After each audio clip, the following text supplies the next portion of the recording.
va à l'extrême de quelque chose. Alors c'est quoi cet extrême auquel on va? Eh bien, on va à l'extrême d'une connaissance. Vous savez, il y a un principe qui est qu'on doit boire à Purim au point de ne plus faire la différence, de ne plus savoir. C'est très intéressant, de ne plus savoir. Or, ce qui fait l'ornement de l'homme, c'est justement la connaissance. Et là, on demande de perdre la connaissance de la différence entre béni soit Mordechai et maudit soit Aman. Arur Aman, Baruch Mordechai, on ne fait plus la différence. Et donc, c'est qu'on veut accéder à un niveau de connaissance qui est au-delà de la connaissance.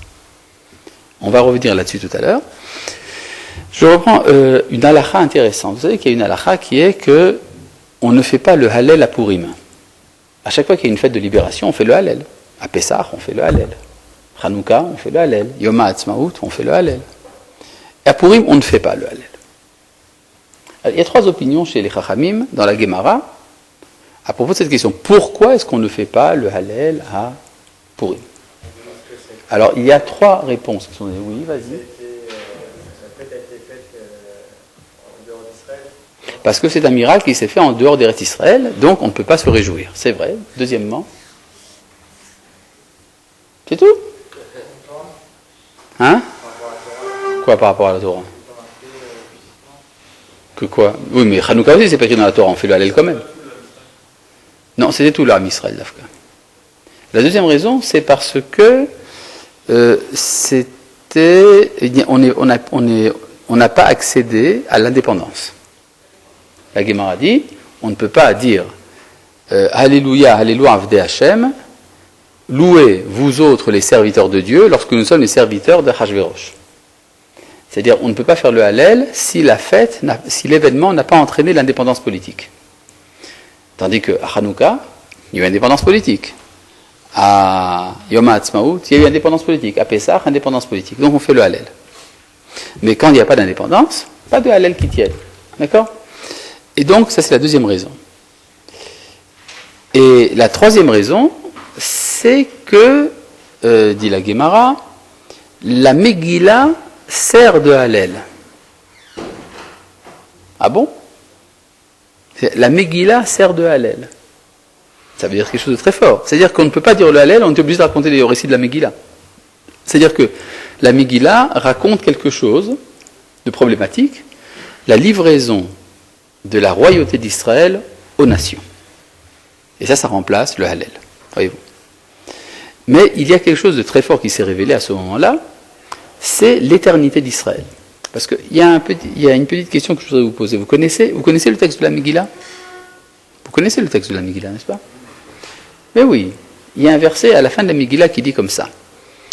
Vime hapurim haele, ces jours de Purim, lo ya'avru mitoch hayehudim, ne disparaîtront pas du sein des Juifs, vezichram, et leur souvenir, lo yasuf mizaram, ne disparaîtra pas de leur descendance. Vous connaissez le verset? Je reprends. À la fin, vous allez le connaître. Vime hapurim haele, lo ya'avru mitoch hayehudim, ces jours de Purim ne disparaîtront pas du sein des Juifs. Vezichram lo yasuf mizaram, et leur souvenir ne quittera pas leur descendance. Vous avez compris maintenant le verset? Tu connais le verset maintenant? On va le reprendre une troisième fois. À la fin, vous avez une interro là-dessus. Vime hapurim haele, lo ya'avru mitoch hayehudim, ces jours de Purim là ne disparaîtront pas du sein des Juifs. Vezichram lo yasuf mizaram, et leur souvenir ne quittera pas leur descendance. Question. C'est qui la descendance des Juifs? C'est les Juifs. Donc le verset se répète. Ça s'appelle de la lourdeur. N'est-ce pas? Alors que, on dit voilà, les Juifs n'oublieront pas et leur descendance n'oubliera pas. Mais la descendance des Juifs, c'est les Juifs. D'accord? Pour souligner, c'est-à-dire pour insister. Hein? Non, tout simplement. Je vais vous dire ce que dit le natif de Vologine, le Rav Naftali Tzvi Yehuda Berlin de Vologine, au XIXe siècle, qui explique Quand on dit Yehudim, il s'agit des Juifs. Et quand on dit leur descendance, il s'agit d'Israël. C'est pas la même chose. Les Juifs, c'est le mode d'existence hébraïque pendant le temps de l'exil. Mais Zarham, la descendance des Juifs, c'est quand Israël redevient une identité nationale, Israël. Et là, effectivement, on avait besoin du verset. Parce qu'on aurait pu penser que la fête de Pourim n'a de sens que pendant l'époque de l'exil.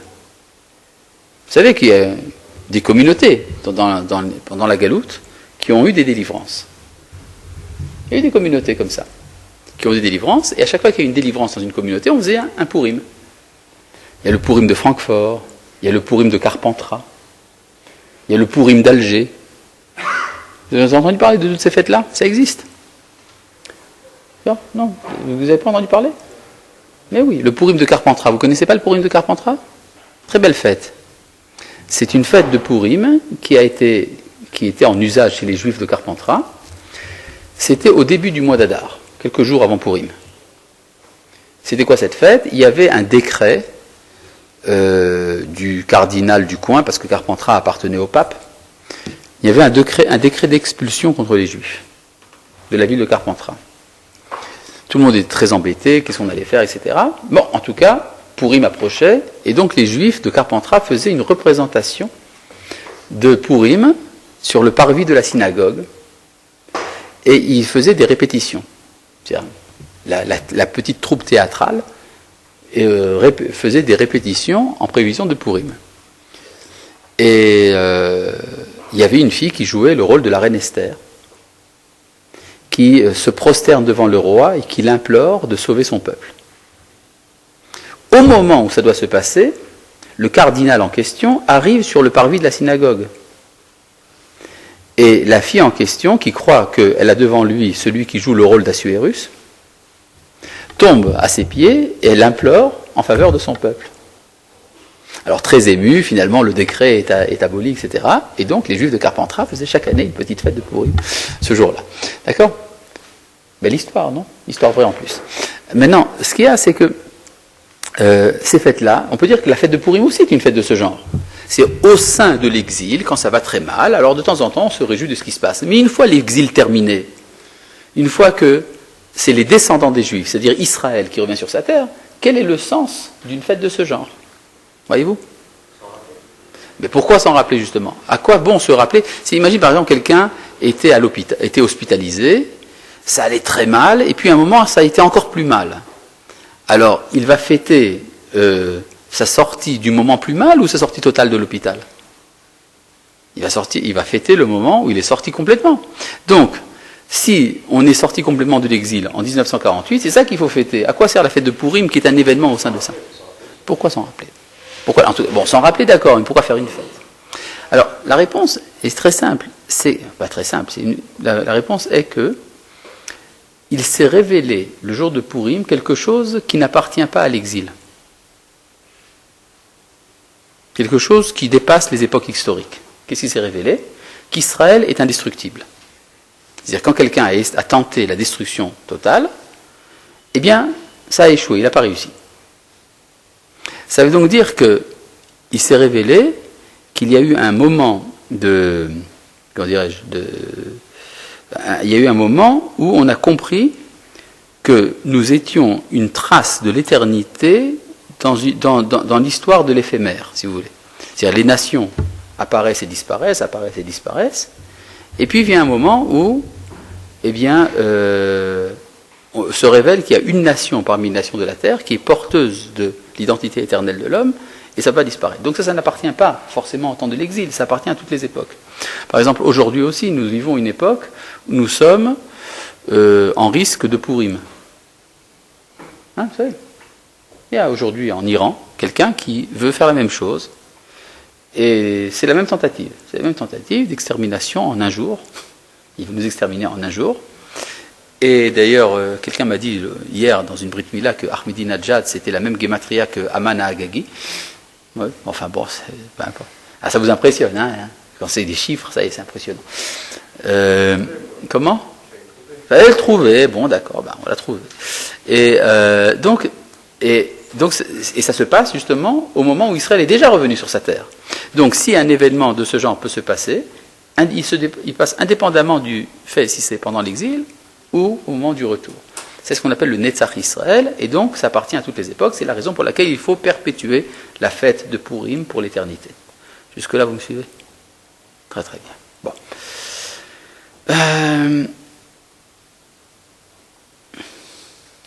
Il y a une question très grave qui se pose à propos de l'histoire de Purim.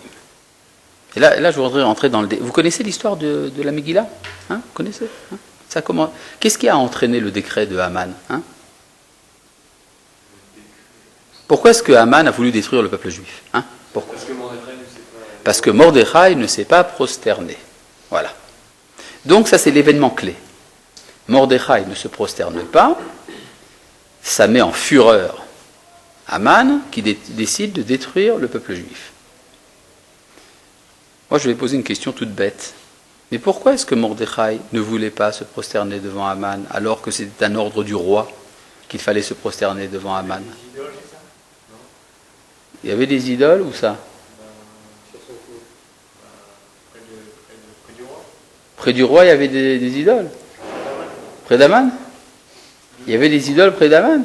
Dans ce cas-là, mais il ne se prosterne pas aux idoles, il se prosterne à Haman. Hein, qu'est-ce que tu dis? C'est le fait de se soumettre à un roi. Se soumettre à un roi. Est-ce que d'après la halakha, on doit se prosterner devant un roi? Non, c'est justement ça. C'est-à-dire qu'au niveau de la halakha, non, mais au niveau de l'idée, le fait de se prosterner. Si c'est pas bien de se prosterner devant un homme, pourquoi est-ce que la halakha ne l'interdit pas? Parce que entre l'idée, c'est un peu comme le michté en fait. Le michté, quand on lit dans les textes, il n'y avait rien de sourd de la halakha. Tout était cachère, tout était. Mais au niveau de l'idée, c'était vraiment de la chpil. Ça, c'est le michté, je veux bien, mais je parle ici de Mordechai et Haman. Est-ce que Mordechai se prosternait devant le roi? Certainement. Pourquoi est-ce qu'il ne se prosternerait pas devant quelqu'un dont le roi a dit qu'il fallait se prosterner devant lui? Hein? L'esclave de Mordechai. Ah, ouais. Donc voilà, ce qu'il y a, c'est que vous commencez à raconter des tas de réponses qui se trouvent dans les commentateurs. Je vais faire avec vous une petite liste des réponses qui ont été données. Et on va voir si elles sont satisfaisantes. D'accord? D'accord, on va faire une petite liste. Là, j'ai une liste de 5 raisons différentes. La première raison qui est donnée, celle de Rashi. Rashi dit, Haman se prenait pour un dieu. Si quelqu'un se prend pour un dieu, alors c'est effectivement, impérativement, il est interdit de se prosterner devant lui. Parce que c'est un acte d'idolâtrie. Maintenant, il y a un petit problème. Comment est-ce que Mordechai savait que Haman se prenait pour un dieu? C'est dans sa pensée. Non, il l'a côtoyé. Et alors? Il le connaît peut-être. Il le connaît? Quand ils étaient ensemble, on l'a vu juste à... Oui. Ils étaient ensemble généraux dans l'armée. Oui, alors? Peut-être qu'il voyait que... Que quoi? C'est pas quelqu'un que... Il le connaissait, c'est-à-dire qu'il avait une intuition psychologique de qui? Non. Quoi?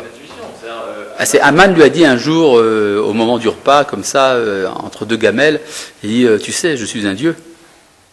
Non, c'est pas quelqu'un qui est extérieur à lui. C'est un mégalo bien connu, c'est ça que je veux dire. D'accord? Ça suppose donc quand même une connaissance intime, parce qu'il est probable que Haman n'a pas dit qu'il était un dieu. Pour une raison très simple, c'est que s'il le disait, le roi lui aurait coupé la tête. D'accord? C'est-à-dire qu'un ministre du roi, le roi lui-même ne se prend pas pour un dieu, que son ministre se prenne pour un dieu, c'est déjà un problème. Donc c'est quelque chose qui se passe très intimement, très profondément chez Haman, et Mordechai le sait. Alors toi tu dis parce qu'ils étaient copains, ils se connaissaient, etc. Je pense que cette lecture de Rashi suppose que Mordechai est prophète. S'il est prophète, rien n'empêche que Mordechai sait ce qui se passe chez Haman. Ça, c'est une première lecture. Il y a un petit problème dans cette lecture, c'est que ce n'est pas écrit. C'est-à-dire cet élément qui est que Haman se prenait pour de l'Avodah Zara n'est pas écrit dans le texte. Deuxième explication, celle donnée par Rabbi Avraham Ibn Ezra. Tout ça, c'est basé sur des midrashim. Rabbi Avraham Ibn Ezra dit que Haman portait sur sa tunique, sur son vêtement, des emblèmes ou des symboles d'Avodah Zarah. C'est ça que je voulais dire. C'est-à-dire de même que, par exemple, on voit chez les ecclésiastiques, ils ont une croix. Soit ils portent une croix sur la poitrine. Alors de même, Haman, lui aussi, portait des insignes de l'Avodah Zarah. Et c'est pour cette raison que Mordechai ne se prosternait pas. Donc on n'a pas besoin de faire ici de Mordechai un prophète, mais on fait de Mordechai un chacham, un sage, qui connaît la halacha. D'accord ? Bon, c'est pas bête, mais il y a un problème dans cette explication, c'est que... Quel est le problème dans cette interprétation ? C'est que c'est pas écrit. D'accord ? C'est-à-dire, on aimerait bien que le texte nous dise il portait quelque chose de Avodah Zarah, mais c'est pas écrit. Troisième interprétation. Il y a des commentateurs qui ont dit, pas du tout, la rivalité entre Haman et Mordechai commence bien avant. Ça commence en Eretz Israël, Mordechai étant le délégué des Juifs du moment du retour, qui voulait reconstruire le Beth Amikdash et qui voulait reconstruire la muraille de Jérusalem. D'après le témoignage de Ezra et Néhémia, les goïms des environs, de Samarie entre autres, faisaient des histoires et envoyaient des délégués auprès du roi de Perse pour empêcher la reconstruction de Jérusalem. Et effectivement, Haman était le délégué des habitants de Samarie qui partaient à Suse pour travailler contre les Juifs. Donc vous avez deux délégués qui sont envoyés d'Eretz Israël, Mordechai et Haman, qui arrivent à Shushan, chacun pour œuvrer politiquement en faveur de son parti. Et dans la route, on raconte ça, il y a un midrash qui dit qu'en route, dans le désert, les provisions de Haman se sont épuisées. Se voyant en danger de mort, il achète des provisions chez Mordechai. Mordechai lui dit « Je veux bien, mais tu te vends comme esclave. » Et le contrat de vente a été écrit sur la sandale de Mordechai.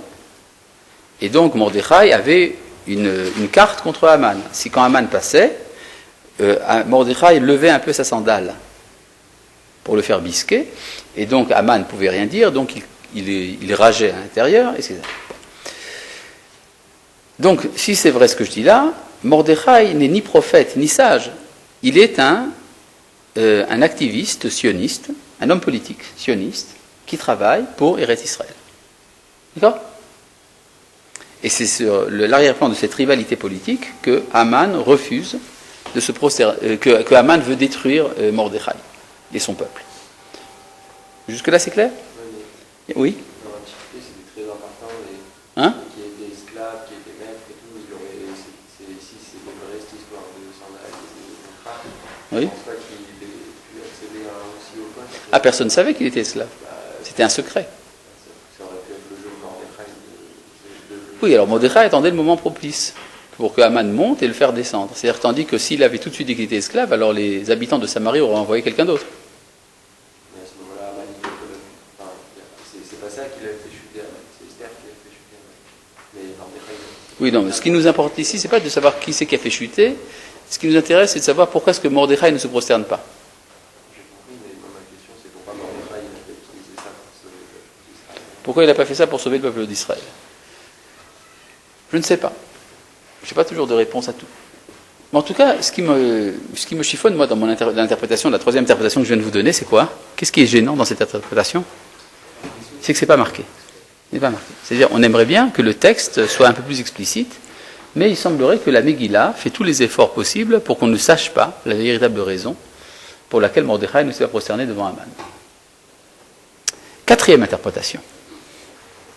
Il y a une quatrième interprétation qu'on voit chez différents commentateurs, entre autres du XVIe siècle, selon laquelle, en fait, la loi n'obligeait pas Mordechai à se prosterner.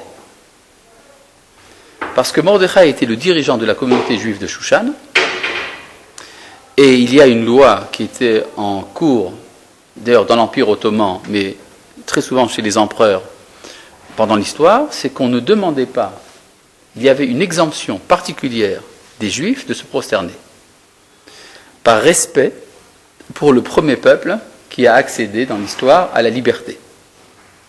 Alors, quand le roi a décrété qu'on devait se prosterner devant Haman, évidemment, ça ne comprenait pas Mordechai.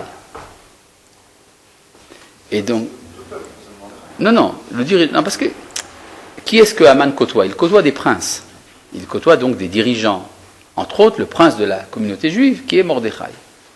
Mordechai, entendant qu'il y a un décret qu'il faut se prosterner devant Haman, va faire valoir ses droits, se rend sur la place où se trouve Haman et ne se prosterne pas. N'est-ce pas? Il ne se prosterne pas parce que, effectivement, c'est son droit de ne pas se prosterner. C'est la raison d'ailleurs pour laquelle Mordechai ne veut pas aller voir le roi et lui dire « Mais enfin, coupe-lui la tête, il a transgressé ton décret. » Le roi lui répondrait « Non, mais il a le droit. » Et donc, si c'est vrai ce que je dis là, Mordechai n'est ni prophète, ni sage, ni homme politique sioniste, il est tout simplement un dirigeant juif de Gola. C'est un juif de Galoute. Et bon, ça se tient. Il y a un petit problème dans cette interprétation. C'est pas marqué. C'est vrai ce que tu dis là. C'est marrant, ça me rappelle quelque chose. Et donc, nous arrivons à la 5e interprétation. La 5e interprétation, qui a également ses sources, et qui, à chaque fois que je la dis, provoque un petit scandale quand même, c'est qu'on peut très bien considérer en fait que Mordechai et Esther sont des juifs assimilés. Tout simplement. Mordechai, c'est un nom goy, ça vient du dieu du tonnerre chez les Babyloniens qui s'appelait Marduk. Esther, c'est la déesse Istar, version babylonienne d'Astarté, la déesse de la lune. Ce qui est extrêmement incroyable, c'est... D'ailleurs, elle avait un nom juif. D'après la Megillah, elle s'appelait d'abord Hadassah et elle a changé son nom en Esther. Un signe d'assimilation. À part ça, personne ne sait qu'elle est juive. Comment ça, personne ne sait qu'elle est juive? On ne voit pas qu'elle a le Messilat Yesharim et un Teilim et la photo du Rabbi de Lubavitch à la maison. Et que Mordechai a un fil rouge autour du poignet. C'est ça le judaïsme, non?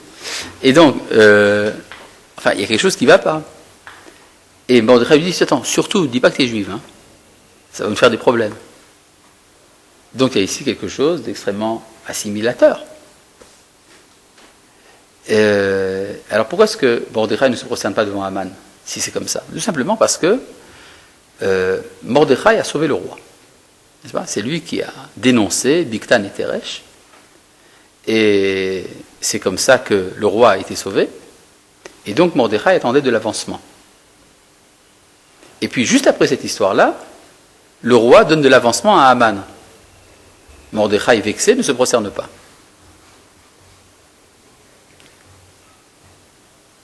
Haman rage, il apprend que Mordechai est juif, il veut exterminer le peuple juif. Mordechai entend ça, il se dit « Oh, ce que j'ai fait dépasse de loin mon problème personnel. » Il réintègre le peuple juif par la force des événements. Il va voir Esther, il lui dit « Esther, il faut faire quelque chose, va voir le roi. » Il dit « Je ne peux pas. » Mordechai lui dit « Attention, ne crois pas que tu seras la seule à être sauvée. » Ça veut dire quoi? Que Esther a pensé à un moment qu'elle serait la seule à être sauvée. Et alors Mordechai lui dit « Écoute, on est un peu loin de la communauté, il faut faire quelque chose. » Esther lui dit « Je veux bien, mais demande aux Juifs d'aller jeûner pour moi. » Et c'est comme ça que finalement elle sauve la situation. Et Mordechai, à partir de ce moment-là, dans la Megillah, change de nom. Au début de la Megillah, il s'appelle Mordechai. À partir de ce moment-là, il s'appelle Mordechai HaYehudi. Il change donc de nom, et donc il réintègre son identité juive. Et c'est comme ça qu'elle continue. Alors si c'est vrai, Mordechai n'est ni prophète, ni chacham, ni dirigeant sioniste, ni dirigeant exilique. Il est juif assimilé. Cette interprétation est possible. Il y a un petit problème, c'est que c'est pas écrit. Sans parler du fait que ça ne correspond pas exactement à l'image classique que nous avons de Mordechai, bien que dans le texte tout est possible. Et là je pose donc deux questions. Tout d'abord de savoir qu'est-ce qui s'est vraiment passé. Est-ce comme l'interprétation numéro 1, 2, 3, 4 ou 5? Et quelle que soit la réponse, j'ai une autre question, qui est pourquoi est-ce que le texte nous a laissé penser toutes ces 5 choses-là? Hein? Elles sont toutes vraies. Quoi. Il peut être à la fois prophète et assimilé. Ça ne tient pas debout. Ben, attends, ben, si tu pouvais aujourd'hui rencontrer Mordechai, il te répondrait j'étais soit 1, soit 2, soit 3, soit 4, 5, 5. Il ne peut pas être les 5 à la fois. La deuxième question, pourquoi chacun scientifique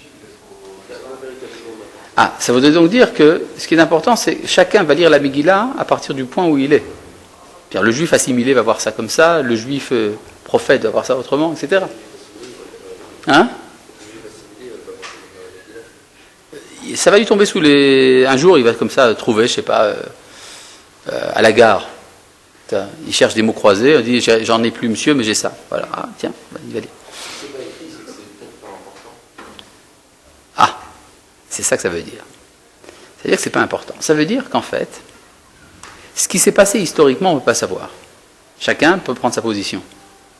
Mais ce qui est important, c'est que chaque dimension se cache à l'intérieur d'une autre. C'est-à-dire, c'est comme si on voulait nous dire, à l'intérieur du juif assimilé, se cache un juif communautaire. À l'intérieur du juif communautaire se cache un juif sioniste. À l'intérieur du juif sioniste se cache un rabbin. À l'intérieur du rabbin se cache un prophète. C'est-à-dire que les 5 dimensions sont imbriquées l'une dans l'autre comme des poupées russes. Comment est-ce qu'on appelle les poupées russes? Poupée gigogne, ça c'est en français, et en russe Matryoshka, exactement.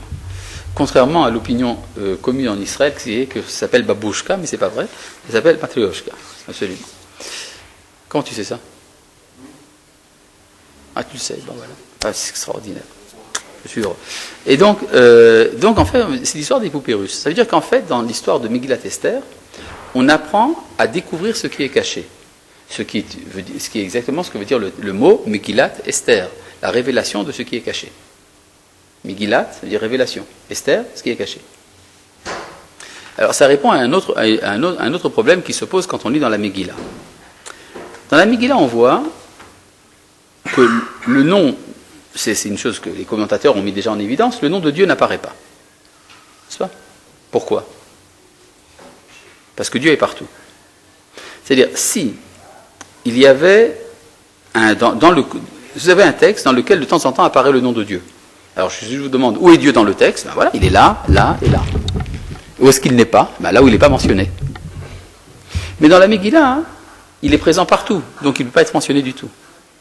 C'est-à-dire c'est un mode de manifestation différent de tout ce que nous avons connu pendant toute l'époque du Tanakh, où Dieu se révèle, c'est une révélation à travers le caché.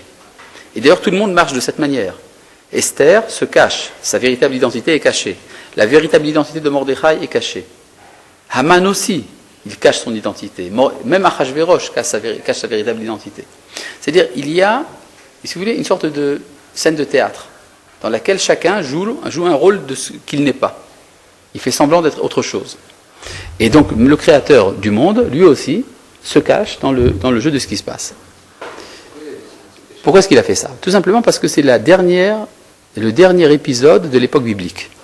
C'est-à-dire, chronologiquement parlant, le rouleau d'Esther, c'est le dernier événement mentionné dans le Tanakh.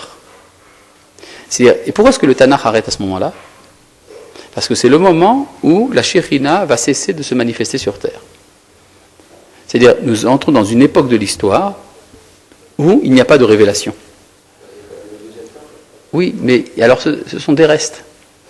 C'est-à-dire, dans le deuxième temple, il y a des résidus de lumière qui vont en disparaissant.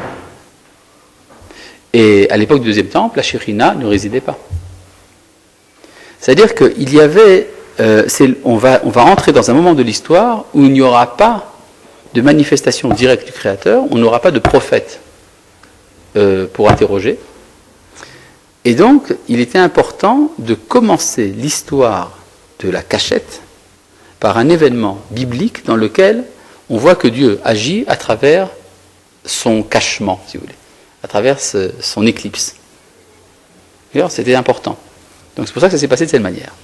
D'ailleurs, c'est la raison pour laquelle ce qu'on appelle le théâtre a commencé chez les Juifs avec des représentations de Purim, comme par exemple pour le Purim de Carpentras dont nous avons parlé tout à l'heure.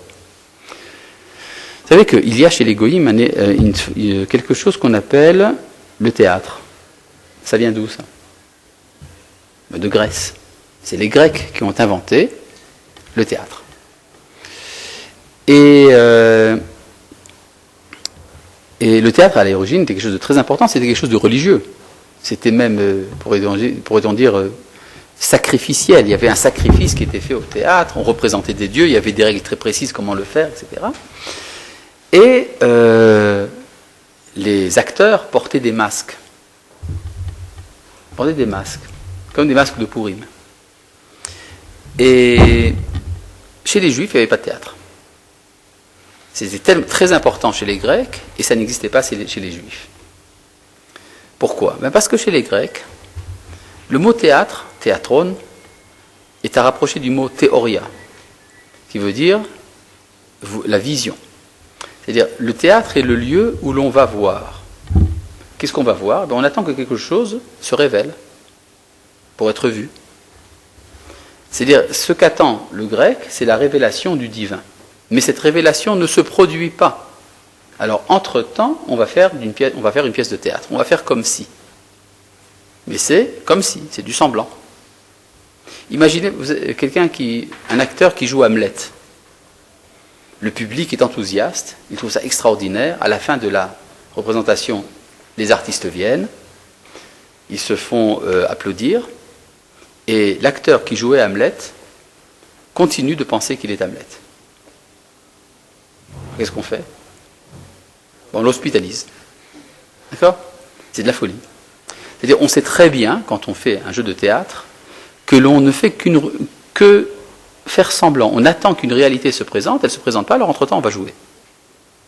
Chez les Juifs, il y a eu une révélation, il y a le mont Sinaï. Donc il n'y a pas de théâtre. Les personnages sont véritablement là. Mais ça, c'est vrai jusqu'à quand ? Jusqu'à la Megillat Esther.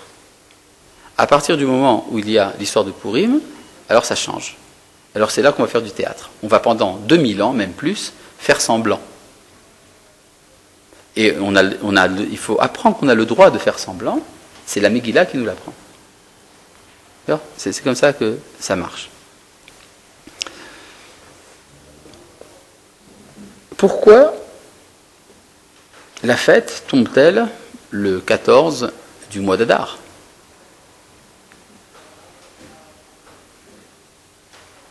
Hein ? Bonne question. Bon, ils ont jeûné le 13, ils ont fait la guerre le 13, ils se sont reposés le 14. Très bien. Et à Shushan, hein ? J'ai bien compris. Oui, le tirage au sort. Oui.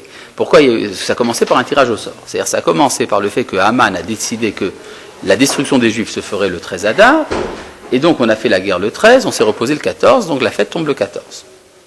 À Shushan, il y a eu encore un jour de guerre, on s'est reposé le 15, et donc c'est ça qu'on fait à Shushan le 15. Hein ? Voilà. C'est comme ça que ça marche. Maintenant, c'est très surprenant. Vous y croyez, vous, cette histoire du tirage au sort ? Le tirage au sort, c'est un hasard, non ? Hein ? Il a choisi. Alors, pourquoi est-ce qu'il a jeté un sort, alors ?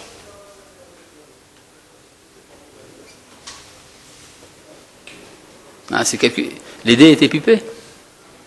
Il a fait exprès que ça tombe le... Hein ? C'est quand même très bizarre comment, quand il lance les dés, ça tombe le moment presque le plus reculé. De l'année, oui. Oui, bien sûr. Un maximum de temps, Oui, je veux bien. Mais ça cache quelque chose. D'abord, ça veut dire que l'Ashgacha, la providence, a travaillé à travers le hasard. C'est pas tous les jours qu'on voit ça. Vous avez d'autres cas où la providence passe à travers le hasard. Dans la Torah, par exemple. Le jour de Kippour. Le jour de Kippour, quand on prend deux boucs, un qu'on envoie à Azazel et un qu'on fait sacrifier, pour décider lequel des deux boucs sera destiné à quoi, on jette un goral. Il y a un tirage au sort. C'est pas ? Goral. Et la fête de Pourim, c'est-à-dire la fête du sort. Dans la Megillah, il dit, il pile pour hu hagoral. Il a jeté le pour qui est le goral. Pour, c'est le mot en perse, goral, c'est le mot en hébreu. Ça veut dire quoi, hu hagoral ? Ça veut dire que le pour correspond au goral, c'est le même que celui de Kippour. C'est-à-dire qu'il y a des choses dans l'ordre du monde qui se jouent à travers le hasard. Ce sont les choses les plus élevées. Il y a des choses qui sont déterminées à l'avance, c'est ce qu'on appelle le déterminisme, il y a une sorte de causalité qui fait que ça ne peut pas se passer autrement. Par exemple, si je fais tomber une pomme, eh ben elle va tomber, c'est inévitable, sur la tête de Newton, en écrasant une coccinelle au passage. Ça, c'est absolument, ça ne peut pas se passer autrement. Tandis qu'il y a des événements, on voit d'ailleurs que tu étais au Mahodmir il y a quelques années, parce que j'ai cessé avec cette vanne depuis que j'ai découvert que les nouvelles promotions ne lisent plus les bandes dessinées de Gottlieb. Et en tout cas, il y a ce qu'on appelle des phénomènes prédestinés, c'est-à-dire prédéterminés. Ça ne peut pas se passer autrement. La pomme tombe sur la tête de Newton. Tandis qu'il y a des processus qui, eux, laissent une marge de chaos. Vous savez, dans les théories scientifiques modernes, on parle de ce qu'on appelle le chaos. Il y a, par exemple, la trajectoire d'une goutte de pluie ne peut pas être déterminée à l'avance. Pas être calculée à l'avance. Pas parce que nous ignorons toutes les conditions météorologiques, mais par nature. Il est dans la nature de la goutte d'eau d'avoir plusieurs options possibles de trajectoire. Donc il y a un élément de hasard qui se mêle au déterminisme. C'est une révolution dans la pensée physique, mais c'est déjà en vogue depuis à peu près quelque chose comme 30-40 ans dans la physique moderne. Eh bien, il y a cette idée également que parfois Akadosh Baruch Hu agit à travers des phénomènes de hasard. Donc, c'est pas pour rien qu'à Purim, on arrive justement à cette extrémité. Mais pourquoi justement, si déjà c'est un hasard, alors pourquoi c'était le 15 Adar? Pourquoi c'était le 14 Adar? Tout simplement parce que Adar, c'est la fin de l'année. C'est le dernier mois, n'est-ce pas? Le premier mois, c'est Nissan. Adar, c'est le 12e. Et donc, à la fin de l'année préfigure la fin de l'histoire. En fin d'histoire, se manifeste la présence de Dieu à travers le hasard. C'est-à-dire qu'il y a une présence totale, même à travers le hasard. Donc ça se passe au dernier mois. Et pourquoi le 15 du mois? Parce que le 15, c'est la puissance du mois. C'est là que la lune est pleine. Alors dans ce cas-là, ça devrait être le 15. Pourquoi c'est le 14? Toutes les fêtes tombent le 15. Par exemple, Pessah tombe le 15 Nissan. Et tout Béav tombe le 15 Av. Et puis Sukkot, c'est le 15 Tishrei. Et tout Bishvat, c'est le 15 Shvat. Donc dans ce cas-là, si déjà la fête de Purim, elle devrait tomber le 15 Adar. Pourquoi elle tombe le 14? Parce qu'elle est en dehors de son lieu. C'est décentré. C'est-à-dire quand quelque chose n'est pas dans au lieu où ça devrait être, alors le temps aussi est déplacé. Où est-ce que ça aurait dû être la fête de Purim? En Eretz Israël. Catastrophe, ça s'est passé en Galoute. C'est en dehors de son lieu, donc c'est en dehors de son temps. Mais, même en Galoute, il y a des réalités qui ressemblent à Eretz Israël. C'est là où on est protégé de la nature des Goïm, de la nature de Chutz La'aretz. C'est quoi? Eh bien, c'est là où il y a des murailles anciennes. C'est ça qui fait l'ancienneté de la protection de l'homme par rapport à la nature. Et donc, ça ressemble un peu à Eretz Israël. Et donc, ça tombe le 15. Jérusalem est une ville fortifiée depuis l'époque de Yoshua, et donc à Jérusalem on fait Purim le 15 Adar, alors que dans le reste du pays on fait ça le 14 Adar. Alors, il y a un déplacement dans l'espace qui devient un déplacement dans le temps. Donc la fête de Purim idéale tombe le 15. Mais c'était ce que c'était, c'est tombé le 14. Jusque-là vous suivez? Très bien. Et bien puisque si vous avez si bien compris, je vous dispense de l'interrogation et le cours est fini. Shalom.